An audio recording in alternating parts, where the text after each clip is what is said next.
पिताजी, आज की साखी है किस्मत की रोटी। चलिए संगत को सुनते हैं। संगत जी, एक विशाल और समृद्ध राज हुआ करता था जिस पर महाराज प्रताप देव का शासन था। महाराज बुद्धिमान, न्यायप्रिय और प्रजा के प्रिय थे, किंतु उनके जीवन की सबसे बड़ी पूंजी उनकी दो पुत्रियां थीं। वे दोनों राजकुमारी उन्हें अपने प्राणों से अधिक प्रिय थीं। राजा अक्सर मन ही मन सोचता कि मैं अपनी बेटी के लिए अपना सर्वस्व त्याग सकता हूँ, लेकिन क्या उनके हृदय में भी मेरे लिए वही भावनाएं हैं? क्या वे मुझे उसी गहराई से चाहती हैं जैसे मैं उन्हें चाहता हूँ? यही विचार उसे दिन रात भीतर से कचोटता रहता और उसका मन धीरे धीरे बेचैन होता चला गया। महाराज कई बार इस उलझन में पड़ जाते कि आखिर मैं उनकी सच्ची भावना को परखूं तो कैसे। कोई ऐसा उपाय हो सकता है जिससे बिना किसी छल के यह सत्य सामने आ जाए? यह प्रश्न उसे सोने नहीं देता था। अतः उसने निश्चय किया कि वह स्वयं अपनी बेटियों से ही यह जमाने का प्रयास करेगा। उसके मन में यह विचार भी जन्म लेने लगा कि जो पुत्री मेरे प्रति सबसे गहरा प्रेम रखती होगी वही मेरे बाद इस राज्य की अधिकारी बनेगी। इसी निश्चय के साथ एक दिन उसने अपनी बड़ी पुत्री को बुलाया और उससे पूछा, पुत्री बताओ, क्या तुमने अपने पिता से कितना प्रेम किया है? बड़ी राजकुमारी राश्री यह सुनकर मुस्कुरा उठी। वह आत्मविश्वास से भरी हुई थी। उनके मधुर स्वर में उत्तर दिया, पिताजी, आप मेरे लिए उसी प्रकार हैं जैसे आकाश के लिए सूर्य और चंद्रमा। जिस प्रकार उनके बिना संसार सूना हो जाता है, उसी प्रकार आपके बिना मेरा जीवन अधूरा है। मैं आपके बिना अपने अस्तित्व की कल्पना भी नहीं कर सकती। मुझे पूरा विश्वास है कि आप भी उतने ही मुझे स्नेह करते होंगे। उसकी बात सुनकर राजा प्रसन्न हुआ। उसने स्नेह से कहा, तुम सच कहती हो मेरी पुत्री, मेरा भी तुम्हारे प्रति उतना ही असीम प्रेम है। तुम सचमुच मेरी प्यारी संतान हो। इसके बाद महाराज ने अपनी छोटी पुत्री कौशल्या को बुलाया। वो स्वभाव से गंभीर और गहन सोच वाली थी। जब उसने वही प्रश्न उससे पूछा तो मुस्कुराई। उसने कुछ क्षण सोचा और फिर शांत स्वर से बोली, पिताजी, आप मेरे जीवन में उस नमक के समान हैं जो भोजन में केवल एक चुटकी डाला जाता है पर उसके बिना स्वाद फीका हो जाता है। यह उत्तर सुनते ही राजा स्तब्ध रह गया। उसके चेहरे का रंग बदल गया। उसने कठोर स्वर से कहा, बस इतना ही? तुम्हारे लिए मैं केवल नमक के बराबर हूँ? यह कैसी मूर्खतापूर्ण बात है? क्रोध में डूबा राजा उसने शब्दों का भाव समझने का धैर्य खो दिया था। उसने लगातार प्रश्न किए लेकिन उत्तर सुनने को तैयार नहीं था। अतः आवेश में आकर के वह गरज उठा, ओ ना समझ बालिका, अभी मेरी आंखों के से दूर हो जा, मेरे महल से निकल जा, मेरे राज्य से भी चली जा, फिर कभी लौट कर मत आना। यह कहते कौशल्या का हृदय टूट गया। वह बिना कुछ कहे अपने कक्ष में भाग गई और वहाँ फूट फूट कर रोने लगी। कुछ देर बाद आंसू बहाने के बाद उसके ने स्वयं को संभाला और सोचने लगी कि जिस महल को मैं अब अपना घर मानती थी वही अब मुझसे छिन गया है। यह विचार उसके हृदय को और भारी कर रहा था, किंतु उसके हृदय में स्वयं ने कहा, जब रोने से कुछ नहीं होगा, आंसू उसकी सहायता नहीं कर सकते। दृढ़ निश्चय करके वह अपनी कुछ उत्तम पोशाकें और प्रिय आभूषण चुने। उन्हें वह एक पोटली में बांधने लगी और महल छोड़ने का निर्णय लिया। महल से बाहर निकलते समय उसके मन में अनेक प्रश्न उमड़ रहे थे। अब मैं कहाँ जाऊँगी? कैसे जीवन यापन करूँगी? इसमें कोई भूल नहीं थी, फिर भी उसे कुछ दंड मिला। उसे याद आया कि राजमहल में रहते हुए उसने कभी कोई व्यावहारिक कार्य नहीं किया है। बचपन से माता पिता ने रसोई में कुछ काम सिखाए थे और वह उन्हीं में हमेशा लगी रहती थी। आईने के सामने साज सज्जा करना उसे भली भांति आता था, पर उसे पेट कैसे भरेगा और इतनी सुंदर कन्या को कौन अपने घर में काम पर रखेगा? इन्हीं विचारों में डूबी हुई वह आगे बढ़ती ही जा रही थी कि अचानक उसके मन में एक उपाय सूझा। यदि मुझे अपने पैरों पर खड़ा होना है तो मुझे अपनी सुंदरता को छिपाना होगा। उसे स्वयं को साधारण बल्कि कुरूप दिखाना होगा, तभी कोई मुझे काम देगा। यह सोचते सोचते वह आगे बढ़ी ही रही थी कि मार्ग में उसकी भेंट एक वृद्ध भिखारन से हो गई। कौशल्या ने अपनी चांदी की एक पायल उतार कर उसे दे दी और बदले में उस भिखारन के मैले कुचैले वस्त्र ले लिए। वे कपड़े पुराने थे, फटे थे, उसमें से दुर्गंध आ रही थी, लेकिन वही वस्त्र उसकी नई पहचान बन चुके थे। वही उसकी सबसे बड़ी ढाल थी। उन्हें पहनकर उसने अपने राशि अतीत को लिया और त्याग दिया। मन ही मन स्वयं से कहा कि अब मेरा जीवन एक नई परीक्षा लेने जा रहा है। यह तो केवल शुरुआत थी। माधवी जानती थी कि अगर उसे सच में अपनी पहचान छिपानी है तो उसे और कठोर कदम उठाने होंगे। उसके पास पड़ी सूखी मिट्टी उठाई और उसने अपने वस्त्रों पर रगड़ दी। फिर उसी वस्त्र को हाथों, पैरों और चेहरे पर भी मल लिया। थोड़ी देर से उसका शरीर धूल और मैल से भर गया। अब वह किसी राजकन्या या राजमहल की कन्या के जैसी नहीं लग रही थी, बल्कि किसी दूर दराज की झुग्गी से आई हुई अनजान गरीब लड़की प्रतीत हो रही थी। उसने सोचा, अब केवल मेरे बाल ही बचे हैं। उसने अपनी धूल से सनी उंगली कई बार अपने बालों में फेर ली। अब उलझ गए, चमक चली गई और उनकी आखिरी पहचान भी मिट गई। अब वह मन ही मन संतुष्ट हो गई। उसने खुद से कहा, अब तो मुझे कोई साधारण काम मिल जाना चाहिए। मैं भेड़ बकरियां चराने का काम कर सकती हूँ, मुर्गियों की देखभाल कर सकती हूँ।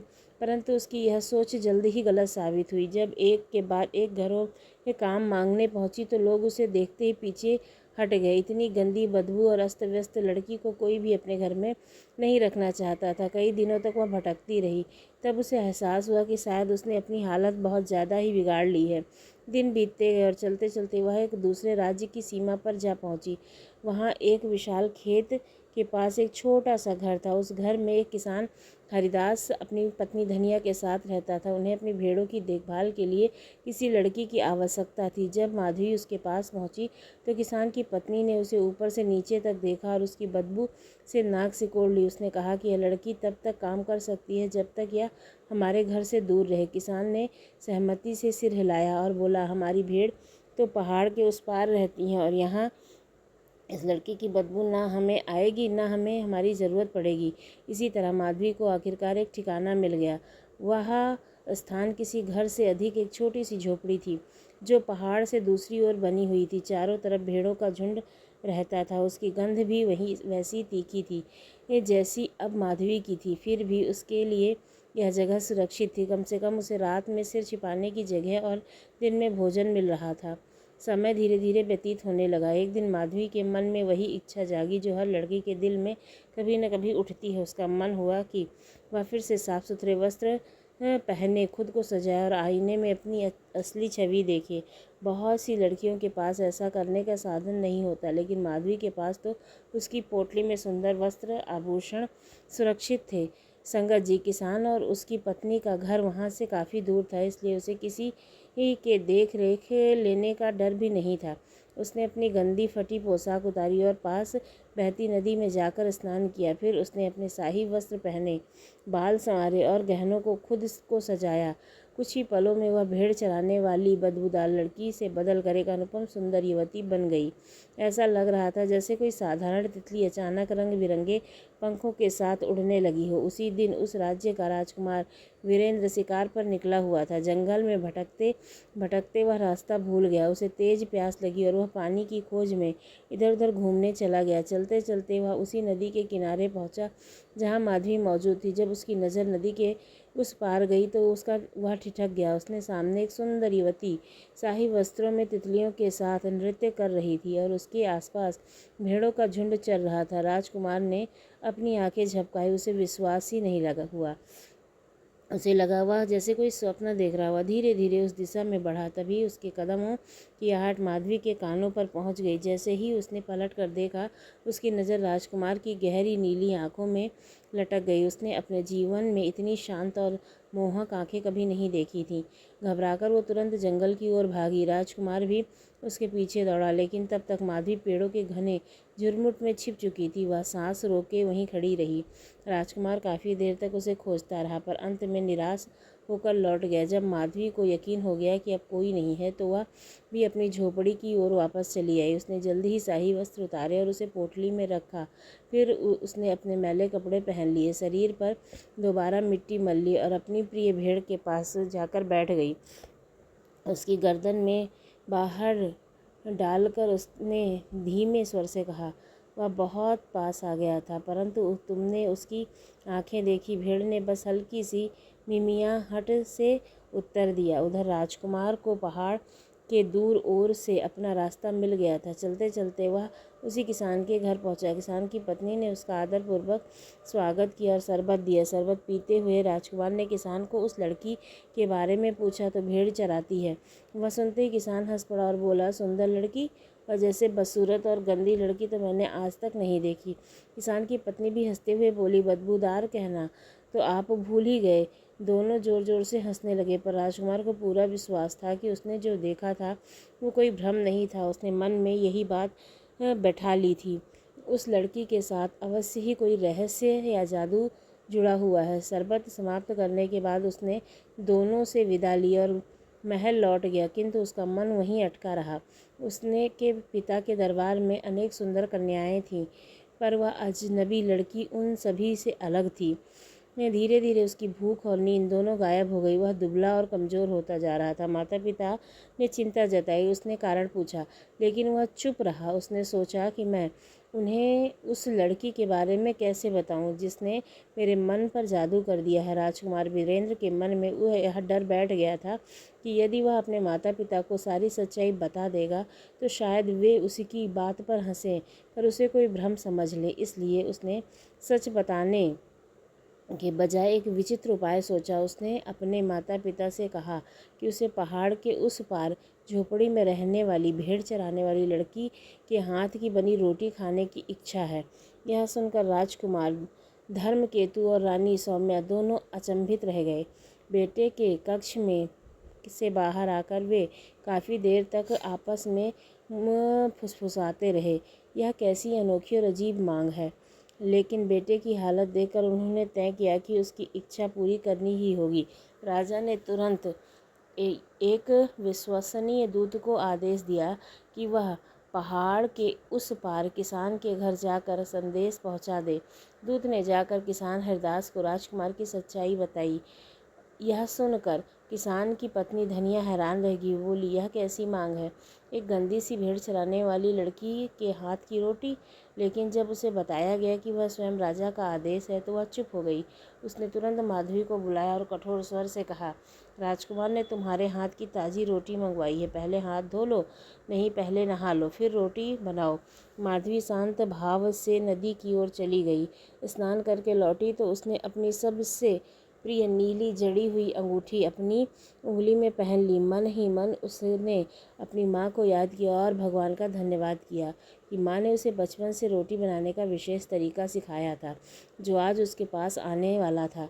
उसने आटा गूँथना शुरू किया। आटा मलते समय उसके मन में अनायास ही राजकुमार का चेहरा उभर आया। वह विचारों में इतनी डूब गई कि उसे पता ही नहीं चला कि कब उसकी अंगूठी उंगली से फिसलकर आटे में समा गई। कुछ ही देर में गर्मा गर्म रोटियां तैयार हो गईं। माधवी उन्हें लेकर किसान की पत्नी के पास पहुंची। धनिया ने रोटियों को देखकर व्यंग से कहा, यह रोटियां भी तुमने बहुत सुंदर नहीं हैं तुम, लेकिन राजकुमार ने मंगवाई हैं तो यही सही। उसने रोटियां दूध को दे दी। दूध तेजी से राजमहल पहुंचा। रोटियां रानी सौम्या को सौंपी गईं। रानी ने रोटियां अपने पुत्र को देते हुए कहा, पुत्र, यह कोई विशेष रोटी नहीं लगती। हमारे महल के रसोइया इससे अच्छी और बेहतरीन रोटियां बना सकते हैं। यदि चाहो तो वैसे ही बनवा दूं। पर वीरेंद्र का ध्यान उस शब्दों पर नहीं था। जैसे ही उनकी नज़र रोटी पर पड़ी, उनके चेहरे पर हल्की सी मुस्कान फैल गई। उनकी आंखों में एक अलग सी चमक आ गई। लेकिन जैसे ही उसने पहला कौर तोड़ा, उसके दांत किसी कठोर वस्तु से टकराए। वो चौंक कर बोला, अरे यह क्या है? रानी घबरा गई और तुरंत पूछा, क्या हुआ बेटा? वीरेंद्र ने रोटी को ध्यान से तोड़ा। उसके भीतर से नीले पत्थर की जड़ी एक अंगूठी निकल आई। वो अंगूठी देखकर उत्साहित हो उठा। बोला, माँ, यह वही निशानी है। रानी ने अंगूठी को गौर से देखा और कहा, यह रंग तो तुम्हारी आँखों से जैसा नीला है। राजकुमार ने दृढ़ स्वर से कहा, जिस लड़की की उंगली में यह अंगूठी आ जाएगी, मैं उसी से विवाह करूंगा। राजा और रानी ने एक दूसरे की ओर देखा और अंत में समाहित सिर हिला दिया। अगले ही दिन पूरे राज्य में मुनादी पिटवा दी गई कि राजमहल में एक अंगूठी है। जिस किसी लड़की की उंगली में वह अंगूठी पूरी तरह फिट हो जाएगी, उसी लड़की से राजकुमार अपना विवाह करेंगे और उसे अपनी पत्नी बनाएंगे। यह समाचार सुनते ही दूर दूर से लड़कियां आने लगी। गांव से, शहर से, अमीरों की बेटियां, किसानों की बेटियां, लंबी छोटी, वृद्ध युवा सब राजमहल पहुंची। एक एक कर सभी ने अंगूठी पहनकर देखा, लेकिन वह किसी की उंगली में फिट नहीं आई। कई दिनों तक यह सिलसिला चलता रहा। लोग कहने लगे कि यह अंगूठी तो किसी के लिए बनी ही नहीं है। खोज और भी बढ़ गई थी। किसानों की बेटियां भी बुलाई गईं, लेकिन परिणाम वही रहा। अतः राजा धूम्रकेतु ने निराश होकर कहा, शायद अब हमें यह खोज रोक देनी चाहिए। रानी ने भी गहरी सांस लेते हुए कहा, हमारे राज्य की सबसे बड़ी लड़कियां देख ली गई हैं, अब अंगूठी किसी को नहीं आ रही है। तभी राजकुमार वीरेंद्र मुस्कुराए और बोले, पिताजी, अभी एक लड़की बाकी है जो अब तक महल में नहीं आई है। राजा ने आश्चर्य से पूछा, कौन? राजकुमार ने शांत स्वर से उत्तर दिया, वही पहाड़ के पार वाली भेड़ चराने वाली लड़की। राजा चौंक कर बोला, क्या? राजा धूम्रकेतु ने संदेह भरे स्वर से कहा, उस लड़की के बारे में मैंने भी सुना है। उसके पास खड़ा होना मुश्किल हो जाता है। यह सुनकर राजकुमार वीरेंद्र ने शांति से उत्तर दिया, पिताजी, कभी कभी इंसान की बाहरी सूरत, उसके वस्त्र हमारी आंखों को धोखा दे जाते हैं। सच्चाई हमारे भीतर छिपी होती है। राजा और रानी ने एक दूसरे की ओर देखा। अंततः दूत को आदेश दिया गया। वह तुरंत उस भेड़ चराने वाली लड़की को महल में ले आए। कुछ ही देर में वह लड़की महल में उपस्थित हुई। जैसे ही अंगूठी उसकी उंगली में पहनाई गई, वह बिना किसी रुकावट के बिल्कुल सही बैठ गई। ये अंगूठी में जड़ा नीला रत्न उसकी उंगली में ऐसे चमक उठा मानो उसे आकाश से सूर्य दमका रहा हो। यह देखकर राजकुमार उत्साह से भर गया और बोला, मैंने तुम्हें पा लिया। तुम ही हो जिसे मैं इतने दिनों से खोज रहा था। राजा ने आश्चर्य और झुलझुलाहट से कहा, यह तो केवल एक भेड़ चराने वाली लड़की है। रानी ने भी नाक से कोड़ते हुए जोर से कहा, इसके अंदर से तो बदबू आ रही है। तभी वह लड़की आगे बढ़ी और शांत लेकिन आत्मविश्वास भरे स्वर से बोली, मैं कोई साधारण भेड़ चराने वाली लड़की नहीं हूँ। मैं एक राजकुमारी हूँ। मेरा जन्म पास के राज्य के राज परिवार में हुआ था। यदि मुझे थोड़ा पानी और साबुन दे दिया जाए तो मैं स्वयं को साफ कर आपके सामने आ जाऊंगी। राजा ने तुरंत सेवकों को आदेश दिया कि उसे स्नान के लिए आवश्यक वस्तुएं दी जाएं। रानी ने व्यंग से कहा, साबुन लगाकर मत धुलना।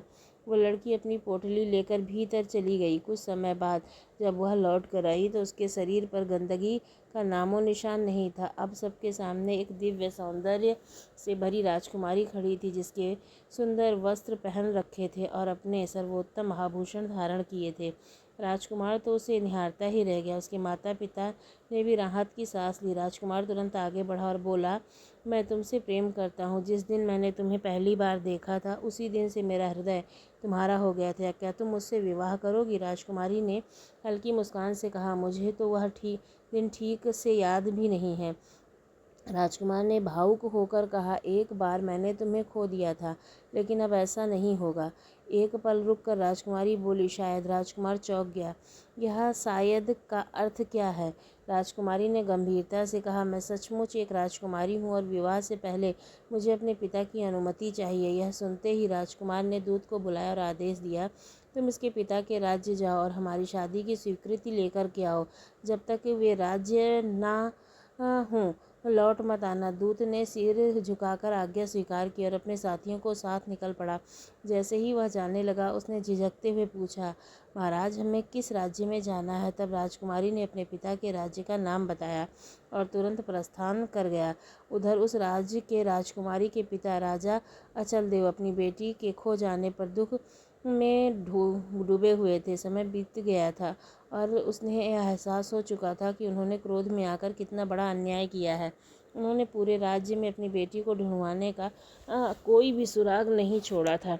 उसे कभी यह अनुमान ही नहीं हुआ कि उसकी पुत्री किसी झोपड़ी में अपना जीवन यापन कर रही है। जब दूत विवाह का प्रस्ताव लेकर पहुंचा तो राजा अचल देव ने सब कुछ सुनने के बाद बिना किसी हिचक के सहमति दे दी। उनकी आंखों में पश्चाताप के आंसू थे और हृदय में केवल यही इच्छा कि उनकी बेटी खुशी रहे। विवाह की तिथि निश्चित हुई। दोनों राज्य में उत्सव की तैयारी शुरू हो गई। कुछ समय बाद राजकुमारी ने अपने पिता का अपने एक राज्य में स्वागत किया। वह खुशी से बोली, आइए पिताजी, आप यात्रा में थक गए होंगे। मैंने आपके लिए विशेष भोजन तैयार करवाया है। राजा उसे देखकर भावुक हो उठा और बोला, मेरी पुत्री, मैंने तुम्हारे साथ जो व्यवहार किया उसके साथ मैं भोजन के योग्य नहीं। यदि हो सके तो मुझे क्षमा कर दो। राजकुमारी मुस्कुराई और बोली, मैंने आपको क्षमा कर दिया, पर आप आज मेरा भोजन अवश्य करेंगे। राजा ने सिर झुकाकर सहमति दी। भोजन की व्यवस्था की गई। सब लोग खाने की प्रशंसा कर रहे थे, लेकिन तब राजा अचल देव की थाली अलग रखी गई। उन्हें भोजन में कोई स्वाद नहीं आ रहा था। अतः राजकुमारी ने धीरे से कहा, पिताजी, मैं आपके चेहरे में समझ सकती हूँ कि यह भोजन आपको अच्छा नहीं लग रहा है। राजा ने संकोच से कहा, भोजन बहुत अच्छा है, पर यह बिल्कुल फीका है। तब राजकुमारी बोली, पिताजी, ऐसा इसलिए क्योंकि इसमें नमक नहीं है। अब आप समझ गए होंगे कि नमक हमारे जीवन में कितना आवश्यक है। यही वह स्वाद लाता है, वही भोजन को पूर्ण करता है। जब मैंने आपकी तुलना नमक से की थी, तब मेरा आशय यही था कि मैं आपको उतना ही प्रेम करती हूँ जितना मनुष्य अपने भोजन के स्वाद से करता है। लेकिन उस समय आपने मुझे समझने के बजाय राज्य से निकाल दिया। यह सुनकर राजा की आंखों में अश्रु आ गए। उन्होंने अपनी पुत्री को गले से लगा लिया और कहा, आज मुझे सच्चा ज्ञान मिला है। राजा अचल देव की आंखों में आंसू बह निकले। उन्होंने अपने सामने खड़ी अपनी पुत्री को कसकर गले से लगा लिया और भर्राए स्वर से कहा, पुत्री, आज मैं समझ पाया कि सच्चे प्रेम की गहराई शब्दों में, नई भावनाओं में छिपी होती है। तुमने मुझे नमक के समान कहा था और सच ही है। मैंने बिना मेरे जीवन का स्वाद ही समाप्त हो गया था। राजकुमारी ने मुस्कुराकर उत्तर दिया, पिताजी, अब अपनी थाली में नमक भी है और स्वाद भी, मेरे हृदय में आपका आशीर्वाद भी। राजा ने भोजन का एक निवाला लिया और भावुक होकर बोले, यह मेरा जीवन सबसे स्वादिष्ट भोजन है। इसके बाद राजमहल में विवाह का उत्सव पूरे वैभव और उल्लास के साथ मनाया गया। राजा ने सभी के सामने घोषणा की कि कभी भी किसी के प्रेम को उसके शब्दों से मत तोलो, क्योंकि कभी कभी एक या दो चुटकी नमक ही पूरे जीवन का स्वाद बदल देता है। जैसे साधारण नमक होकर भी भोजन का आधार है, वैसे ही सच्चा प्रेम सादगी में छिपा होता है, दिखावे में नहीं। विवाह के बाद राजकुमारी अपने ससुराल में अत्यंत सुखपूर्वक जीवन बिताने लगी। उसके पति राजा चंद्रभान उसका विशेष ध्यान रखते थे और हर निर्णय में उसका सम्मान करते थे। कुछ समय बीतने पर चंद्रभान ने पिता से ने उसे बुलाया और कहा, पुत्री, अब मेरी आयु हो चली है। इस राज्य की जिम्मेदारी अब तुम्हें संभालनी होगी। 2 दिन बाद भव्य समारोह के साथ चंद्रभान का राज तिलक हुआ और वह राज्य की बागडोर संभालने लगा। एक दिन राजा चंद्रभान के मन में विचार आया कि उसे स्वयं अपनी प्रजा की स्थिति जाननी चाहिए। उसने अपने राजसी वस्त्र त्याग दिए और साधारण कपड़े पहने और अकेले घोड़े पर सवार होकर के नए भ्रमण के लिए निकल पड़ा। नगर से कुछ दूर जाते ही उसे रास्ते में एक व्यक्ति मिला, जिसके करुण स्वर ने कहा, भाई, क्या तुम मुझे थोड़ी दूर अपने घोड़े पर बिठा सकते हो? मेरी तबीयत ठीक नहीं है, पैरों में बहुत कमजोरी है। राजा ने उस व्यक्ति की ओर देखा, बिना किसी संदेह के उसकी सहायता की। उसने उसे घोड़े पर बिठाया और दोनों आगे बढ़े। कुछ दूरी तय करने के बाद एक गांव आया। वो व्यक्ति बोला, बस यहीं उतार दो। राजा ने जैसे ही उसे नीचे उतारा, आगे बढ़ने लगा। तभी वहाँ व्यक्ति जोर से चिल्लाया, अरे ठहरो, मेरा घोड़ा लेकर कहाँ जा रहे हो? यह सुनकर राजा चौंक गया। उसने कहा, तुम्हारा घोड़ा? यह तो मेरा है। वास्तव में वह व्यक्ति एक ठग था, जो इसी प्रकार भोले लोगों को फंसाकर उसका सामान झड़प लेता था। वो ऊंची आवाज़ में चिल्लाने लगा। तभी आसपास के लोग इकट्ठा हो गए। ठग बोला, भैया, मैं इस आदमी की मदद की और यह मेरा घोड़ा छीन कर भाग रहा है। राजा ने शांत स्वर से कहा, यह व्यक्ति झूठ बोल रहा है, घोड़ा मेरा है। तभी भीड़ से भी किसी ने सुझाव दिया कि तुम दोनों गांव के मुखिया हरसुख के पास चलो, वही सच्चा न्याय करेंगे। यह सुनकर दोनों मुखिया की चौपाल की ओर चल दिए। जब वे दो चौपाल पहुँचे तो वहाँ पहले से ही कई लोग अपने विवाद सुलझाने के लिए मौजूद थे। राजा और वह ठग एक ओर खड़ा होकर अपनी बारी की प्रतीक्षा करने लगे। राजा वहाँ खड़े खड़े चुपचाप सब देख रहा था। तभी मुखिया के सामने 2 व्यक्ति पेश किए गए। उनका झगड़ा एक तेल बेचने वाले और एक ग्वाले के बीच था। दोनों ही सिक्कों से भरी एक थैली पर अपना अधिकार जता रहे थे। ग्वाले का कहना था कि थैली उसकी है जबकि तेली दावा कर रहा था कि यह उसकी मेहनत की कमाई है। दोनों की बातें ध्यान से सुनने के बाद मुखिया ने कहा, तुम दोनों यह थैली यहीं छोड़ दो, कल सुबह इसका निर्णय सुनाया जाएगा। दोनों थैली छोड़कर चले गए। इसके बाद राजा और ठग की बारी आई। राजा ने विनम्रता से कहा, मुखिया जी, मैंने इस व्यक्ति पर दया करके इसे अपने घोड़े पर बिठाया है, लेकिन गांव पहुंचने के पहले ही यह मेरे घोड़े पर अधिकार जता रहा है। तुरंत ही ठग बोल उठा, नहीं मुखिया जी, यह झूठ बोल रहा है। मेरा घोड़ा मेरा है, मैं ही इस घोड़े पर बैठकर यहाँ आ पहुँचा हूँ।